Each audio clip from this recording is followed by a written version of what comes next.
Picture this: a scorching desert day, a luxury car dealership dripping with wealth, and a man in a hoodie who doesn't fit the mold.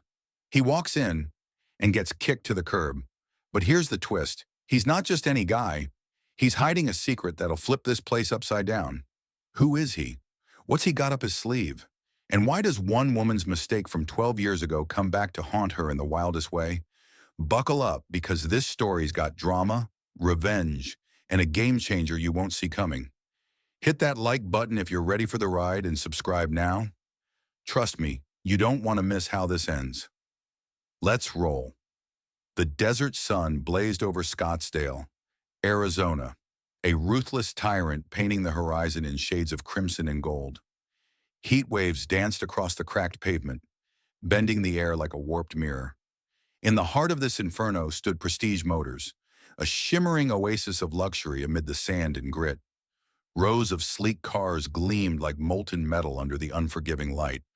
Lamborghinis with razor-sharp lines, Porsches glowing like polished gems, a symphony of chrome and glass that screamed wealth and power. The faint roar of an engine growled in the distance, mingling with the dry whisper of the wind slicing through the showroom's towering windows. This wasn't just a dealership, it was a kingdom, and today, a stranger was about to step into its gates. Daryl Carter eased his beat-up Toyota RAV4 into a dusty corner of the lot, far from the pristine machines that dominated the scene.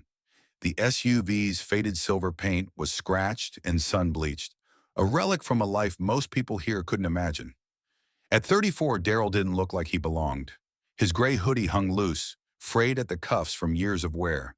His jeans were ripped at the knees, not by design but by time, and his scuffed Converse sneakers kicked up tiny clouds of dirt as he stepped out. But his eyes? They were something else. Dark, sharp, and unyielding. They cut through the haze like a hawk sizing up its prey. This wasn't a man who stumbled into Prestige Motors by accident. He was here with a purpose, one he kept locked tight behind that calm, unreadable stare. Inside his mind, a storm churned. Daryl wasn't just the new owner of this gleaming empire. He was a ghost from a forgotten world. Raised in the shadow of Detroit's crumbling projects, he'd clawed his way up from nothing. Nights spent coding on a busted laptop under flickering streetlights, days dodging bullets and doubters, all to build something no one saw coming. Now he stood on the edge of his latest conquest, but he wasn't here to gloat. He wanted truth. He wanted to peel back the polished veneer of Prestige Motors and see what festered beneath. Who were these people when they thought no one important was watching? That's why he ditched the suit, traded the Rolex for a cheap watch with a cracked face. Today, he was invisible until he chose not to be. As he crossed the lot, the glass doors loomed ahead, reflecting the blinding sun like a portal to another realm. He pushed them open, and a blast of icy air hit him, sharp with the scent of leather and wax. The showroom stretched out like a cathedral of wealth. Spotless floors, towering ceilings, cars perched on platforms like gods awaiting worship. A low hum of chatter buzzed from a cluster of employees near the front desk, their pressed shirts and fake smiles a uniform of practiced perfection. But the moment Daryl stepped inside, the air shifted. Heads turned. Whispers slithered through the room like snakes in the grass. Eyes flicked to his hoodie, his jeans, his shoes, judging, measuring, dismissing. He felt it, that familiar weight of silent scorn, but he didn't flinch. He'd carried it too long to let it faze him now. Then she appeared. Susan strode across the showroom like a queen claiming her court, her blonde hair gleaming under the lights, her red stilettos clicking like gunfire on the polished tile. She was all sharp edges, tailored blazer hugging her frame, a clipboard tucked under her arm like a scepter. Her smile was tight, a mask of courtesy that didn't reach her ice blue eyes. She stopped a few feet from Daryl, sizing him up with a predator's precision. "Lost your way?" she asked, her voice honey-sweet but laced with venom. "This isn't exactly a spot for window shopping." Daryl met her gaze, his lips curling into a faint, dangerous smile. "Just looking around," he said, his tone low and steady, a ripple of calm in her rising storm. Her eyes narrowed, flicking over him again, hoodie, jeans, shoes, like she was solving a puzzle, and didn't like the pieces. We cater to a specific clientele, she replied, her words clipped, her smile tightening into something brittle. Maybe I can point you somewhere. More your speed. The air crackled between them, a silent dare hanging unspoken. Who was this man stepping into her kingdom like he owned it? And what was he hiding behind that quiet, unshakable stare? Susan didn't know it yet, but she'd just lit the fuse on a bomb she couldn't defuse. And Daryl? He was ready to watch it burn. The showroom of Prestige Motors buzzed with a brittle stillness, the kind that hums before a storm breaks. The air conditioning hissed softly, chilling the vast space, but it couldn't cool the heat simmering between Daryl Carter and Susan. He stood near a gleaming silver Maserati, its curves catching the overhead lights like a predator poised to strike.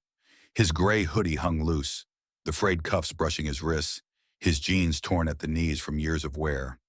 Not fashion. His Converse sneakers scuffed the pristine tile as he shifted his weight, hands buried in his pockets. But his eyes, those dark, unyielding eyes, locked onto Susan like a hunter tracking prey. She'd misstepped the moment he walked in, and he knew it. Now it was time to see how far she'd dig her own grave. Susan marched toward him, her red stilettos stabbing the floor with every step, a staccato rhythm of authority she wielded like a weapon. Her blonde hair shimmered under the showroom's glare, a crown for the queen she thought she was. The tailored blazer hugged her frame, the clipboard under her arm a scepter of control. She stopped a few feet away, her ice blue eyes raking over him, hoodie, jeans, shoes, her lips curling into a smile that didn't reach her gaze. So, she began, her voice syrupy with fake warmth, you're here to look around, huh? Saw a pretty car in the window and figured you'd play pretend for a minute? Daryl didn't flinch. His lips twitched into a faint, dangerous smirk, the kind that promised trouble she couldn't yet see. Something like that, he said, his tone low and even, a ripple of calm slicing through her mockery. Around them, the showroom's hum faded, the employees' chatter stilled, their glances darting like moths to a flame. The air thickened, charged with an unspoken dare. Susan tilted her head, her smirk sharpening. Well, here's a little reality check, she said, her voice dropping its sweetness for a cold, cutting edge. Our inventory starts at 6 figures. You're like something out of the slums. Maybe try the used lot down on Route 17. They've got some beaters that'd suit your vibe. She flicked her wrist dismissively, as if shooing a stray dog, her eyes glinting with the certainty she'd won this round. The word slums landed like a match in dry grass, but Daryl's face stayed stone still.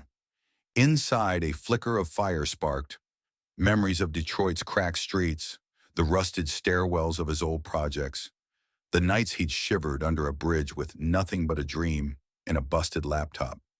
She didn't know she just struck a nerve he'd turned into steel. He pulled a hand from his pocket, tugging at the hoodie's frayed hem, his movements slow, deliberate. Slums, huh? He said, his voice a quiet rumble, sharp enough to cut. That's a bold call.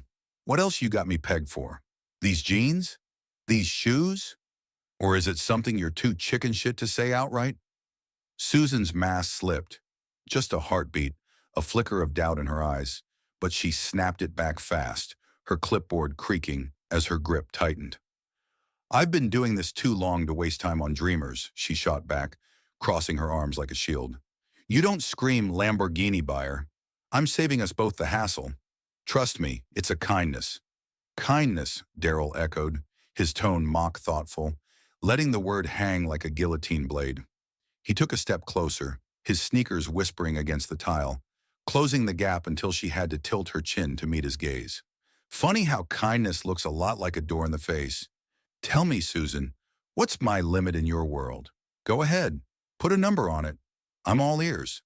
Her jaw clenched, her heels clicking as she shifted her stance, caught off guard by the steel in his calm. The showroom watched, breathless. A salesman froze mid-sentence. A janitor's broom stilled, all eyes pinned to the clash unfolding in the center of their kingdom.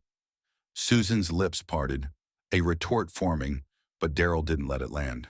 Or better yet, he added, his voice dropping to a near whisper, laced with menace, tell me what you'd do if I walked in here with a suit and a fat wallet. Same song and dance? Or would you roll out the red carpet? I don't play games, she snapped, but her voice wavered, her confidence cracking like thin ice under a boot. She straightened, clutching her clipboard tighter, clawing back control. This is Prestige Motors. We deal with serious buyers, people who belong here. If you're not one of them, I'll have to ask you to leave. Policy, policy, Darrell repeated, nodding slowly, his eyes narrowing as if filing her words for later. He took another step, close enough now that she flinched, her heels scraping back an inch. Funny thing about policy, it bends when the right person walks in. Guess I'm not your right person, huh? His tone stayed level, but a shadow crossed his face, a hint of the storm he'd weathered to stand here now. Susan's nostrils flared, her patience fraying. Look, she said, her voice hard, shedding all pretense. I've got real customers to deal with, people who don't waste my time. If you're not buying, you're gone. End of story. Darrell held her gaze, unblinking, letting the silence stretch until it stung. Then he reached into his pocket, and Susan tensed, her eyes darting as if expecting a fight. But he pulled out his phone, the cracked screen flashing under the lights. All right, he said, scrolling with a flick of his thumb, his voice casual but edged with iron. Let's shake things up. He tapped a number, lifted the phone to his ear, and spoke. His words clipped and deliberate. Hey, it's me. I'm at the showroom. Little hiccup here. Can you swing by? Susan's brow furrowed, her arms dropping, the clipboard dangling uselessly. Who the hell are you calling? She demanded, her tone sharp but tinged with a new unease, a crack in her armor widening. Darrell slid the phone back into his pocket, meeting her stare with a glint of mischief, a predator toying with its catch. You'll see, he said, his voice soft but loaded. Just hang tight. Won't take long. He leaned back slightly, hands in his pockets again, his calm a quiet taunt. The air pulsed, thick with anticipation. The employees traded looks, some nervous, some hooked, as Susan stood frozen, her perfect world tilting on its axis. Inside, Darrell's mind churned. She'd called him a slum rat, thrown his past in his face without even knowing it. 12 years ago, she'd dismissed him with the same sneer, the same certainty he didn't belong. Now she'd done it again, and the irony burned hot. He didn't need to shout or flash his power, not yet. He'd learned in the dark corners of Detroit that real strength waits, watches, strikes when the moment's ripe. Susan thought she held the reins, thought she could size him up and spit him out. She had no idea the tables were already turning. Susan shifted, her stilettos clicking once, twice, a nervous tick breaking her poise. This is bullshit, she muttered, her voice losing its bite, her eyes flicking to the glass doors, then back to him, searching for a foothold. She found none, just that steady, piercing stare and a smile that promised hell. The desert sun sank lower outside, shadows clawing across the showroom floor. Whatever came next, Susan had lit a fuse she couldn't snuff out. And Darrell, he was ready to let it blow. The showroom of Prestige Motors hung in a brittle hush, the air thick with the weight of a bomb about to detonate. Darrell stood by the black Porsche, its glossy finish mirroring the dimming desert light streaming through the glass walls. His gray hoodie seemed to absorb the tension, his hands loose by his sides, but his eyes, those dark, unrelenting eyes, pinned Susan where she stood. Her red stilettos rooted her to the tile, but her fingers twitched around the clipboard, a flimsy shield against the unraveling she couldn't yet name.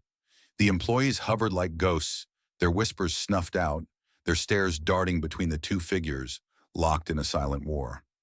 Outside, the sun bled into the horizon, casting long, jagged shadows across the floor, like claws reaching for a secret about to break free. Susan's voice cut the silence, sharp but fraying at the edges. Who the hell do you think you're calling? She demanded, her tone a brittle mix of defiance and doubt. Her clipboard dangled uselessly now, her earlier swagger crumbling under Darrell's unshakable calm. He didn't answer, just held her gaze with that faint, dangerous smirk, letting the moment stretch until it stung. Then the glass doors swung open with a hiss. Alex stormed in, a force of nature in a navy suit, his polished loafers clicking a steady beat against the tile. His broad frame cut through the stillness, his warm grin clashing with the steel in his hazel eyes. He zeroed in on Daryl, crossing the room in swift, purposeful strides. "Mr. Carter," he called, his voice ringing with a mix of relief and reverence. He thrust out a hand and Daryl met it with a firm grip, his smirk softening into something heavier, a quiet promise of chaos unfurling. "Good to see you, Alex," Daryl said, his tone smooth but weighted, a ripple of authority spreading through the room. Susan's clipboard slipped from her grasp, crashing to the floor with a clatter that echoed like a thunderclap. Her ice-blue eyes darted between the two men, her breath catching as Alex turned to her, his grin fading into a hard, professional edge. "Susan," Alex said, his voice dropping to a clipped, no-nonsense tone. "Looks like you've already met Mr. Carter." He paused, letting the words hang like a guillotine blade, then swung it down. "Daryl Carter, new owner of Prestige Motors, took over last month. I trust you rolled out the welcome mat?" The room imploded in silence. Susan's face drained to ash, her lips parting in a soundless gasp as the ground vanished beneath her. The employees froze. A pen rolled off a desk, a faint clink swallowed by the void. Her gaze snapped to Daryl, wild and searching, but he offered no mercy, just that steady, piercing stare, a king stepping out of the shadows. He straightened, hands sliding from his pockets, and took a step toward her, his sneakers silent against the tile. "Surprise," he said, his voice soft but loaded, a single word that hit like a sledgehammer. Susan stumbled back, her heel catching, her hand grasping at the air as if to claw back her crumbling world. For the first time she looked small, her queenly armor stripped bare, her red stilettos no match for the truth crashing down. I didn't know," she stammered, her voice a broken thread, barely audible. "I thought you were something out of the slums?" Daryl finished for her, his tone even but edged with a raw, quiet fury. He tilted his head, studying her like prey caught in a trap. "That's what you said, right? Figured I didn't belong, sized me up and kicked me to the curb. Sound familiar?" Alex cleared his throat, his jaw tightening as he shot Daryl a quick, apologetic glance. "Sorry about this, man. Not how I pictured your first day." But Daryl raised a hand, silencing him, his eyes never leaving Susan's paling face. "No need, Alex," he said. "I wanted the raw cut. No polish, no bullshit. And I got it." He stepped closer, his voice dropping low, forcing her to lean in despite the panic clawing her chest. "But here's where it gets good." The air shifted, every ear straining as Daryl's calm cracked open, revealing a glint of something lethal, something bigger than a title. "I'm not just the guy who bought this joint," he said, pausing to let the weight settle, his gaze sweeping the room. "I'm the founder of Shadow Drive. Ring any bells?" He cocked his head, watching Susan's confusion twist into dread, Alex's eyebrows shooting up in a rare break of his cool. Her mouth worked silently, a fish gasping on dry land. The employees traded baffled looks. Shadow Drive wasn't mainstream yet, but its whispers had crept through the industry. A rogue startup crafting AI for self-driving cars. A prize Tesla and GM were chasing. Daryl let the silence burn, savoring the shift. "That's right," he said, his voice a velvet blade. "I've been building tech that'll rewrite how these machines move, how the world moves. Prestige Motors? It's not just a showroom now. It's the launch pad for Shadow Drive. I came here to pick someone to run it. Guess I found more than I bargained for." Susan's knees buckled, her hands shooting out to grip a nearby desk, the wood creaking under her weight. The revelation hit like a tidal wave. Not just an owner, but a visionary, a titan cloaked in a hoodie.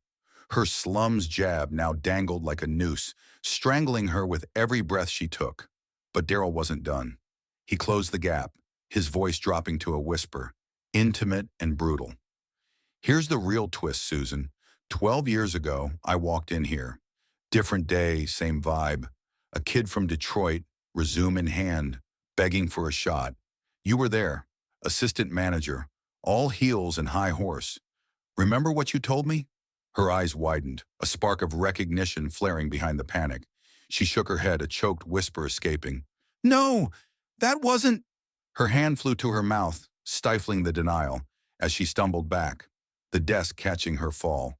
The memory slammed into her like a freight train.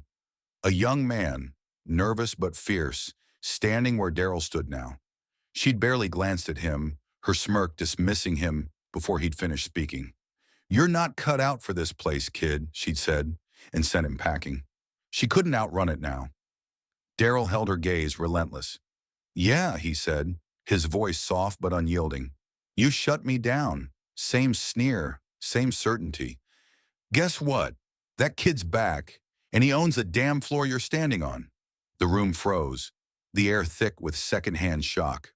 Susan's breath hitched, her hand trembling against her lips, her world collapsing under the weight of her own words. Alex crossed his arms, his jaw tight, clearly blindsided. The employees stared, some slack-jawed, some shrinking in their seats. "I didn't come to rub it in," Daryl said, breaking the spell, his tone softening but still ironclad. "I came to see if this place had grown, if you had. Got my answer." He turned to Alex, his posture shifting to command. "Round everyone up. Conference room now. We're sorting this out."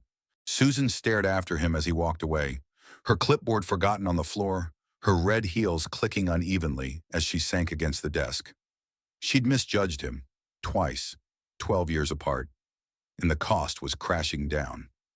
Daryl paused at the conference room door, glancing back. "You coming?" he asked, his voice neutral but laced with a dare. She nodded mutely, forcing herself upright, a soldier staggering toward her judgment. Outside, the desert night swallowed the last of the sun, stars piercing the dark. Inside, the real fire was igniting.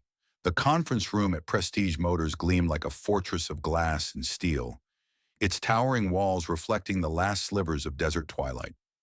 A long, polished table stretched down the center, flanked by leather chairs that squeaked faintly as the staff filed in, their faces a mix of curiosity, dread, and nervous anticipation. Daryl stood at the head, his gray hoodie a defiant mark against the room's sleek modernity. His hands rested lightly on the table's edge, but his presence filled the space, a quiet storm commanding every eye without effort. Alex lingered by the door, arms crossed, his navy suit a silent sentinel as he watched the scene unfold. Susan slipped in last, her red stilettos clicking unevenly, her usual swagger replaced by a hunched stillness. She took a seat at the back, her hands clasped tight in her lap, her clipboard nowhere in sight. The murmur of whispers died as Daryl cleared his throat, the sound sharp and deliberate. "Thanks for dropping everything," he began, his voice low but resonant, cutting through the tension like a blade through fog. "For those who don't know me yet, I'm Daryl Carter. As of last month, I own Prestige Motors." A ripple of surprise flickered through the room. Some hadn't caught Alex's bombshell in the showroom. Eyes widened, heads turned, but Daryl pressed on, unfazed. "I didn't come here today in a suit or a supercar. I came as me. Hoodie, jeans, the works. Wanted to see what this place really is when the masks are off." He paused, letting the words sink in, his gaze sweeping the group. Faces flushed, some avoiding his eyes, others leaning forward. Hooked. Susan stared at her hands, her knuckles white. "What I saw," Daryl continued, "wasn't what I'd hoped. I walked in, and instead of a handshake or a, 'How can we help you?' I got a quick once-over and a ticket out the door. Judged not for what I could offer, but for what I looked like." His tone stayed steady, but a fire flickered beneath it, a heat born from years of carrying that same weight. He straightened, hands sliding into his pockets, his stance casual, but his words anything but. "I get it. Snap judgments happen. We're human. But here's the thing. This isn't just about me. It's about every person who walks through those doors. The guy in the beat-up truck, the mom in sweats, the kid with big dreams and an empty wallet. You don't know their story. You don't know what they're capable of. I should know. I was that kid." The room stilled, the air heavy with the echo of his truth. Daryl's eyes darkened, memories spilling out in a rare crack of his armor. "Detroit, 15 years back. I slept under a bridge, ate stale bread from a dumpster, coded on a laptop with a busted screen because it was all I had. Got told no so many times I lost count. Banks, bosses, people like you. But I didn't stop. Built Shadow Drive from nothing. AI that's going to redefine how these cars roll. Now I'm here, standing where they said I'd never belong. A young salesman, barely out of his 20s, raised a shaky hand. Darrell nodded at him, his expression softening just a fraction. Go ahead. Mr. Carter, the kid stammered, his tie crooked. I, I think we try to treat people right, you know? But sometimes, it's hard not to assume stuff. How do we fix that? Darrell's lips twitched, a ghost of a smile. Good question, he said, leaning forward slightly. It's not enough to try. You've got to dig deeper. Challenge what you think you know.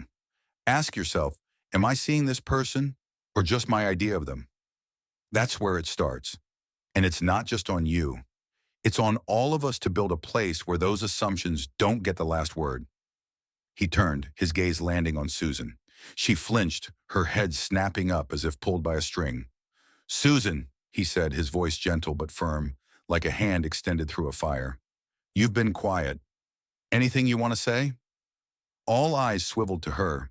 She swallowed hard, her throat bobbing, her cheeks flushing red against her pale skin. For a moment she was silent, her hands twisting in her lap. Then she stood, unsteady, her voice barely above a whisper. I messed up, she said, the words cracking like glass. I looked at you today and saw what I wanted to see. Someone who didn't fit. Someone I could push out. And I was wrong. The room held its breath. Darrell tilted his head, waiting. Susan took a shaky step forward, her heels clicking like a countdown. But it's worse than that, she continued, her voice gaining strength, raw and ragged. 12 years ago, I didn't just misjudge you today. I did it back then too. I remember now. You came in, young, hungry, asking for a shot. I shut you down, told you you didn't belong. I didn't even give you a chance. Her eyes met his, glistening with something close to tears. I didn't know who you'd become. I didn't know you'd come back to own this place, to own me in a way. I'm sorry, Mr. Carter. I was blind. Then and now. Darrell nodded slowly, his face unreadable, but his eyes softening, just enough to show he'd heard her. Thanks for that, he said, his tone even. Takes guts to own a mistake like that. And it's not just about me. It's a wake-up call for everyone here. Accountability's the first step. Change is the next. He turned back to the group, his voice rising with a new authority. Here's the deal. Prestige Motors isn't just a dealership anymore. It's the launch pad for Shadow Drive, tech that'll put us ahead of the game. But it's more than that. We're going to set a standard. Every customer gets respect, period. No exceptions. Doesn't matter what they wear, where they're from, what you think they can pay. We're not just selling cars, we're building trust, rewriting what this place stands for. A murmur of agreement rippled through the room, tentative but growing. A few heads nodded, some wary, some eager. Darrell's gaze swept over them, landing on Susan again. Susan, he said, softer now, you've run this place a long time. You're good at it. Damn good. But today showed you've got blind spots. We all do. Question is, what are you going to do about it? She straightened, her jaw tightening with a flicker of her old fire. I'll fix it, she said, her voice steadying. I don't know how yet, but I'll prove it. With what I do, not just what I say. I want to be part of this. Whatever you're building. Darrell studied her for a long moment, then nodded. Fair enough, he said. I believe in second chances, if you earn them.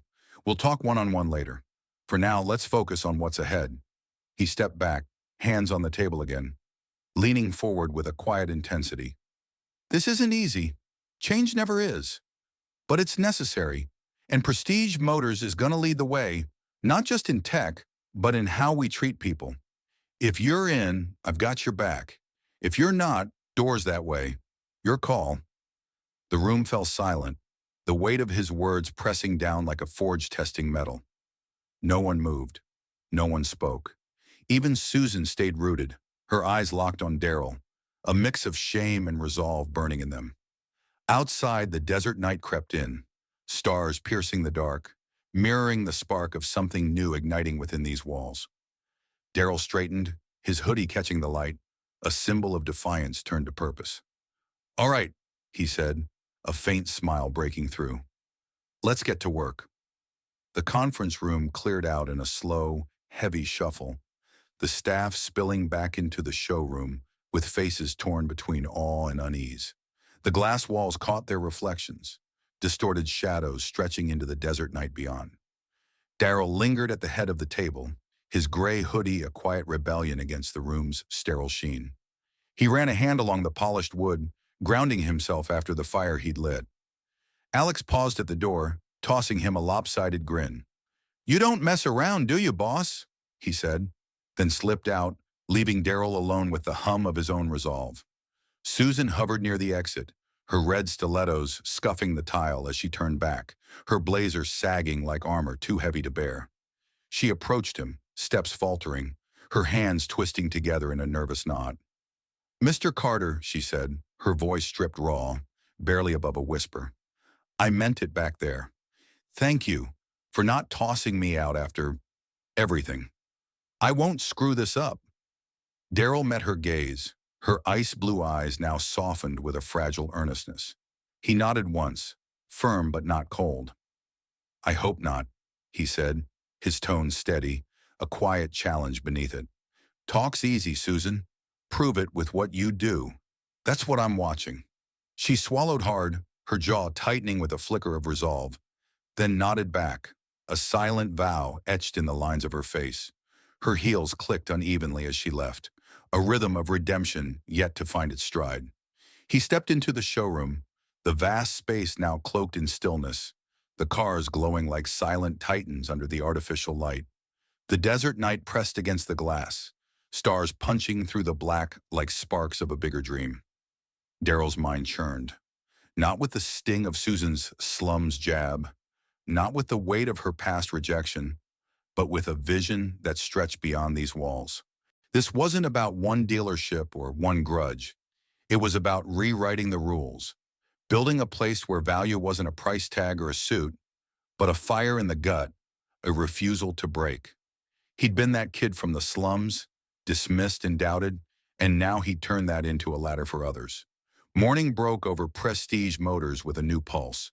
Darrell claimed a sparse office in the corner, desk, laptop, no frills, and called Susan in. She stood before him, her posture rigid but her eyes sharp, ready to hear him out. He'd swapped the hoodie for a plain black shirt, still simple but deliberate, a man stepping into his own. "Here's your shot," he said, leaning back in his chair, his voice calm but unyielding. "Not a pink slip, a chance. Something I didn't get 12 years ago. You're running Wheels of Hope." Susan's brow creased, uncertainty flickering. "Wheels of Hope?" she asked, testing the words. "Yep," Darrell said, sliding a thin file across the desk. "We've got trade-ins piling up. Solid cars, not showroom flashy, but reliable.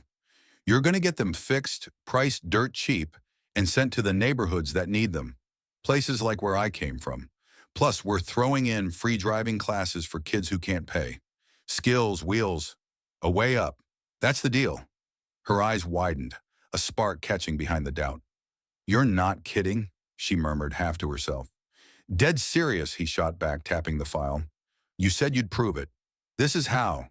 Take that mistake you made, twice now, and turn it into something that matters. Not just for me, for them." He leaned forward, his gaze locking hers. "You in?" Susan's fingers brushed the file, trembling for a split second before she gripped it tight. "I'm in," she said, her voice steadying, a resolve hardening in her spine. "I'll make it happen." Weeks rolled by, and Prestige Motors began to hum with a different beat. Shadow Drive kicked into gear. Techs swarmed the lot, wiring cars with Darrell's AI, the whine of drills blending with the desert wind. But beyond the tech, a quieter shift took hold. Susan dove into Wheels of Hope, her stilettos swapped for flats as she haggled with mechanics, scouted rough-edged neighborhoods, and coached teens through their first shaky turns behind the wheel. The first car, a patched-up Honda, rolled out to a single mom in Tempe, her hands shaking as she took the keys, her quiet thank you hitting Susan harder than she'd expected. Darrell watched from the sidelines, a faint smile tugging at his lips as he stood outside one evening, the sun dipping low, painting the lot in a blaze of red and gold. The desert sprawled endless before him, a mirror to the road he'd walked, from a kid with nothing but a busted laptop to a man bending the future. But it wasn't enough to climb alone. He thought of the slums Susan had mocked, the bridges he'd slept under, and swore this place would be a bridge instead, a lifeline for those still clawing their way up. A small shadow broke his reverie. A girl, maybe 10, darting from the dusk with braids bouncing, clutching a toy car with chipped paint like it was gold. She skidded to a stop, staring up at him with big, fearless eyes. "You the guy who owns all this?" she asked, her voice cutting through the quiet. Daryl crouched down, meeting her at eye level, a grin tugging at his mouth. "Yeah," he said, soft but sure. "Name's Daryl." "You?" "Lila," she replied, hugging the toy tighter. "My brother says you're rich now, but you used to be poor like us. That true?" "Truer than true," he said, his chuckle warm and low. "Grew up with less than nothing, slept under bridges, coded on a busted laptop in the slums. Built cars that drive themselves from there. Took a lot of no's to get here." Her eyes lit up, a question burning bright. "Can I do that too? Be like you?" Daryl paused, her words sinking deep. He rested a hand on her shoulder, his voice steady, carrying a promise forged in fire. "You can do more than me, Lila. I started with scraps in the slums, built Shadow Drive to change the game. You believe you're enough, and you'll take us further than I ever could. That's how it works. Start there, and the rest follows." Lila's gap-toothed grin flashed like a sunrise, and she bolted off, her toy car raised high like a torch. Daryl stood, watching her vanish into the twilight, the desert swallowing her silhouette. He turned back to Prestige Motors, its lights cutting through the dark, and felt a quiet certainty lock into place. This was his mark, not just the tech, not just the cars, but the spark he'd light in kids like Lila, in places like the ones Susan had scorned. From the slums to the stars, he'd build that road. The night deepened, stars blazing overhead, a vast map of possibility unfurling beyond the horizon. Daryl took a breath, the dry air sharp in his lungs, and stepped forward. The fight wasn't over, but it sure as hell felt like a victory.